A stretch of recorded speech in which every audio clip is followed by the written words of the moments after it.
Bismillahirrahmanirrahim. Lecture of General Science for 9th class. Today's our topic of discussion جنگلی حیات اور national parks. تو سب سے پہلے ہمیں پتہ ہونا چاہیے کہ جنگلی حیات کیا ہے. تو کسی علاقے کے تمام نباتات اور غیر پالتو جانوروں کو جنگلی حیات کہا جاتا ہے. کسی علاقے میں موجود تمام نباتات اور غیر پالتو جانوروں کو جنگلی حیات یعنی کہ وائلڈ لائف کہا جاتا ہے. اور نیشنل پارکس کیا ہے؟ جنگلی حیات کو محفوظ کرنے کے لیے پارکس بنائے جاتے ہیں, انہیں نیشنل پارکس کا نام دیا جاتا ہے. اب ہم دیکھتے ہیں کہ جنگلی حیات کی اہمیت کیا ہے. اگر ہم دیکھیں تو جنگلی حیات کی بہت زیادہ اہمیت ہے. بہت ساری پروڈکٹس جو ہیں وہ ہمیں جنگلی حیات سے ملتی ہیں. مثلاً اگر ہم بات کریں عمارتی لکڑی کی, خوراک کی, ادویات کی, تو یہ سب کی سب ہمیں کہاں سے ملتی ہیں؟ یہ سب کی سب ہمیں جنگلی حیات سے ملتی ہیں. اس کے علاوہ جنگلی حیات ماحولیاتی توازن برقرار رکھنے میں بہت زیادہ کردار ادا کرتی ہیں. اور پھر اگر ہم دیکھیں تو ہمارے ذوق جمال کی تسکین کرتی ہے. کس طرح سے کہ اگر ہم جنگلوں کی بات کریں تو اس میں رنگ برنگے پھول آ جاتے ہیں, پودے آ جاتے ہیں, خوبصورت جانور آ جاتے ہیں, ان کو دیکھ کے ہم خوش ہوتے ہیں. اسی طرح سے اگر ہم بات کریں تو مستقبل کے پودے اور جانور کس قسم کے ہوں گے, یہ آج کی جنگلی جو حیات ہے اس کے اوپر ڈیپینڈ کرتا ہے. نیکسٹ ہمارے پاس ہے خطرے میں مبتلا اسپیشیز.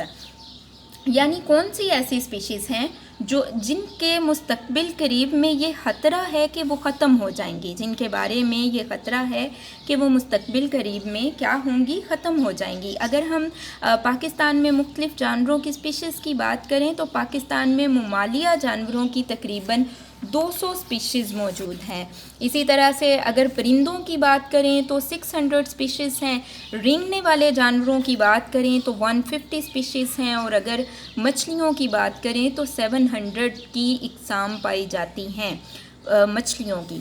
اور اب کیا ہے کہ انسانی سرگرمیوں کی وجہ سے ان اسپیشیز کی حیات کو خطرہ ہے, یعنی آلودگی کی وجہ سے. اس کے علاوہ جو ہے ان کے مساکن جو ہیں ان کو تباہ کرنے کی وجہ سے ان کی لائف جو ہے وہ خطرے میں ہے. تو ایسے جاندار جن کے معدوم ہو جانے کا خطرہ ہو, اس کا یہ مطلب ہے کہ ایسے جاندار جن کا مستقبل قریب میں ختم ہو جانے کا خطرہ ہو, انہیں ہم انڈینجرڈ اسپیشیز کہتے ہیں. انہیں کیا کہتے ہیں؟ Endangered species. اگزامپل کیا ہے؟ مارکو پولو شیپ ہے, انڈس ڈولفن ہے, یہ آپ کے پاس انڈینجرڈ اسپیشیز ہیں. نیکسٹ ہمارے پاس پوائنٹ ہے جنگلی حیات کا تحفظ. ہمیں جنگلی حیات کا تحفظ کرنا چاہیے. اور جنگلی حیات کا تحفظ ہم کیسے کر سکتے ہیں؟ کویسچن یہ آ جاتا ہے کہ کیسے ہم جنگلی حیات کا تحفظ کر سکتے ہیں.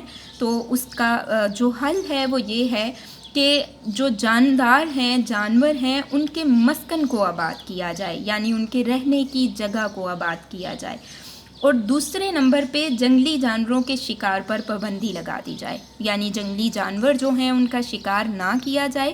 اینڈ تھرڈ پہ ہے کہ نیشنل پارکس وغیرہ جو ہیں ان کا قیام کیا جائے. اس طرح سے ہم کیا کر سکتے ہیں؟ ہم کنزرو کر سکتے ہیں وائلڈ لائف کو. اور کیا ہے کہ ایسے علاقے جو ہم جنگلی حیات کے لیے مخصوص کرتے ہیں انہیں وائلڈ لائف ریزروز اور وائلڈ لائف پارکس کا نام دیا جاتا ہے. ایسے علاقے جو جنگلی حیات کے لیے مخصوص کر دیے جاتے ہیں انہیں وائلڈ لائف ریزروز اور وائلڈ لائف پارکس کا نام دیا جاتا ہے. اب وائلڈ لائف پارکس ہمارے پاس کیا ہیں؟ یہ ہمارے پاس جنگلی حیات کو محفوظ کرنے کے لیے پارکس بنائے جاتے ہیں. پھر کیا ہے کہ اس میں ہر قسم کی انسانی مداخلت جو ہے اس کو روک دیا جاتا ہے, سوائے تعلیمی اور تحقیقی کام کے. تعلیمی کس طرح سے کہ اسٹوڈنٹس وغیرہ کی آبزرویشنز کے لیے جسٹ انہیں الاؤ کیا جاتا ہے کہ وہ آ سکتے ہیں. اینڈ سیکنڈ جو ہے وہ سائنٹسٹ وغیرہ کو الاؤ کیا جاتا ہے اگر انہوں نے کوئی تحقیق وغیرہ کرنی ہو. تو نیشنل پارکس ہمارے پاس کیا ہیں؟ ایسے پارکس ہیں جن میں ہم کیا کرتے ہیں؟ وائلڈ لائف کو محفوظ کرتے ہیں. اب یہاں سے آپ کو جو کویسچنز آئیں گے وہ آپ نوٹ کریں. کویسچن نمبر 1 ہے جنگلی حیات کی اہمیت بیان کریں. جنگلی حیات کی اہمیت بیان کریں. اس کا آنسر آپ کے پاس یہاں سے یہاں تک ہے. یہ تمام پوائنٹس آپ لکھیں گے. جنگلی حیات سے حاصل ہونے والے بے شمار قدرتی پروڈکٹس ہمارے گھروں, صنعت اور زراعت میں استعمال ہوتے ہیں. خوراک, عمارتی لکڑی اور ادویات اس کی چند مثالیں ہیں. جنگلی حیات ماحول کے توازن کو برقرار رکھتی ہے. جنگلی حیات ہمارے ذوق جمال کی تسکین کرتی ہے۔ رنگ برنگے پھول اور پودے، جنگلات، خوبصورت جانور اور ان جانوروں کا شکار ہماری خوشی کا باعث ہیں۔ مستقبل کے پودے اور جانور کس قسم کے ہوں گے، یہ آج کی جنگلی حیات پر منحصر ہے۔ یہاں سے یہاں تک کویسچن نمبر 1 کا آنسر ہے۔ کویسچن نمبر 2 ہے انڈینجرڈ سپیشیز کی تعریف کریں۔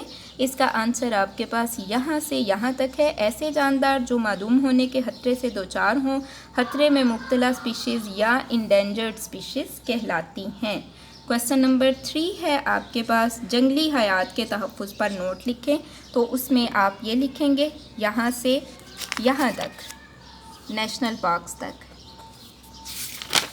یہ ہے آپ کے پاس جنگلی حیات کے تحفظ کا دار و مدار بنیادی طور پر کسی خطے کی زمین کے استعمال اور انتظام و انصرام پر ہے۔ جنگلی حیات کو معدوم ہونے سے بچایا جا سکتا ہے اگر ان کے تباہ شدہ مسکن کو پھر سے آباد کر دیا جائے۔ اس سلسلے میں بعض علاقے جنگلی حیات کے لیے مخصوص کر دیے جاتے ہیں جنہیں وائلڈ لائف ریزروز اور وائلڈ لائف پارکس کہا جاتا ہے۔ یہ ایسے علاقے ہوتے ہیں جہاں جانداروں کو ان کا قدرتی ماحول فراہم کیا جاتا ہے اور انسانی مداخلت ممنوع قرار دی جاتی ہے۔ جنگلی حیات کے تحفظ کے لیے جنگلی جانوروں کے شکار پر پابندی لگانا یا ان کے شکار اور تجارت کو محدود کرنا بھی ضروری ہے۔